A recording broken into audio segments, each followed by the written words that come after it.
গ্রাম থেকে আম্মু আর আমার ভাই বেড়াতে এসেছিল আমার বাসায়।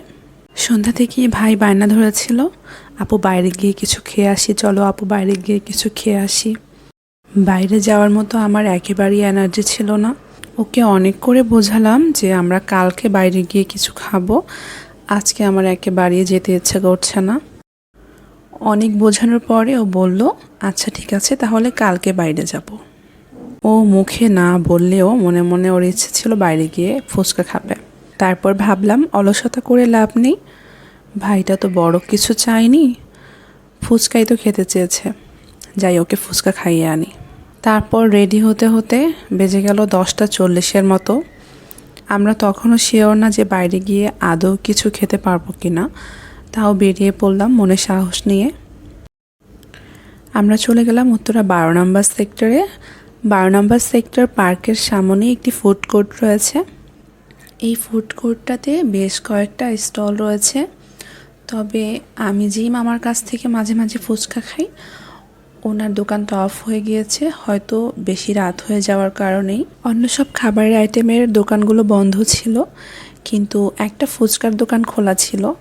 আমরা 2টা ফুচকা অর্ডার করি, একটা ঝাল ফুচকা আর একটা দই ফুচকা। এমনিতে সবসময় অনেক বেশি লোকজন থাকে, কিন্তু আজকে একেবারেই ভিড় ছিল না। তাই ভাবলাম মামা কিভাবে ফুচকা বানাচ্ছে একটু দেখি। ঝাল ফুচকা বানানোটা অনেকবারই দেখা হয়েছে, কিন্তু দই ফুচকা বানানোর পুরো প্রসেস আমার কখনোই দেখা হয়নি। তাই ভাবলাম আজকেই দেখে নিই। দই ফুচকাতে যদি দইটা ফ্রেশ থাকে তাহলে কিন্তু খেতে অনেক বেশি ভালো লাগে। আর মামা যেই দইটা ব্যবহার করছিল ওইটা খুব ফ্রেশ ছিল, আমরা খাওয়ার সময়ও বুঝতে পেরেছি দইটা ফ্রেশ ছিল। তবে মামার বানানো ফুচকাগুলো সত্যিই খুব মজার ছিল।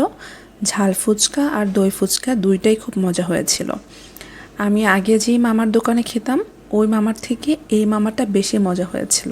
এখন থেকে আমার ফুচকা খাওয়ার ইচ্ছে হলে এই মামার দোকানে গিয়েই খাবো।